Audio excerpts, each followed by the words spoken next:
ಮುಖ್ಯಮಂತ್ರಿ ಸಿದ್ದರಾಮಯ್ಯ ಅವರು ಇಂದು ಮತ್ತು ನಾಳೆ ಮೈಸೂರು ಜಿಲ್ಲಾ ಪ್ರವಾಸವನ್ನು ಹಮ್ಮಿಕೊಂಡಿದ್ದಾರೆ. ಇಂದು ಮಧ್ಯಾಹ್ನ 3:25ಕ್ಕೆ ವಿಶೇಷ ವಿಮಾನದ ಮೂಲಕ ಮೈಸೂರಿಗೆ ಆಗಮಿಸಲಿದ್ದಾರೆ. ಸಂಜೆ 4 ಗಂಟೆಗೆ ಮೈಸೂರಿನ ಜೆಸಿ ಸ್ಪೋರ್ಟ್ಸ್ ಸೆಂಟರ್ ಮತ್ತು ಮಲ್ಟಿ ಸ್ಪೆಷಾಲಿಟಿ ಆಸ್ಪತ್ರೆಯ ನೂತನ ಕಟ್ಟಡದ ಉದ್ಘಾಟನಾ ಕಾರ್ಯಕ್ರಮದಲ್ಲಿ ಭಾಗಿಯಾಗಲಿದ್ದಾರೆ.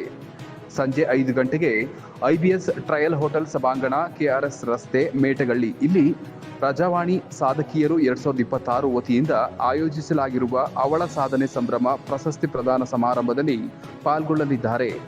ಮಾರ್ಚ್ 29 ಅಂದರೆ ನಾಳೆ ಬೆಳಿಗ್ಗೆ 8 ಗಂಟೆಗೆ ಕರ್ನಾಟಕ ಪೊಲೀಸ್ ಅಕಾಡೆಮಿ ವತಿಯಿಂದ ಕವಾಯತು ಮೈದಾನದಲ್ಲಿ ಆಯೋಜಿಸಲಾಗಿರುವ ಮೈಸೂರು ಘಟಕದ 46ನೇ ತಂಡದ ಪೊಲೀಸ್ ಉಪನಿರೀಕ್ಷಕರು ಪ್ರಶಿಕ್ಷಣಾರ್ಥಿಗಳ ನಿರ್ಗಮನ ಪಥಸಂಚಲನ ಕಾರ್ಯಕ್ರಮದಲ್ಲಿ ಪಾಲ್ಗೊಳ್ಳಲಿದ್ದಾರೆ.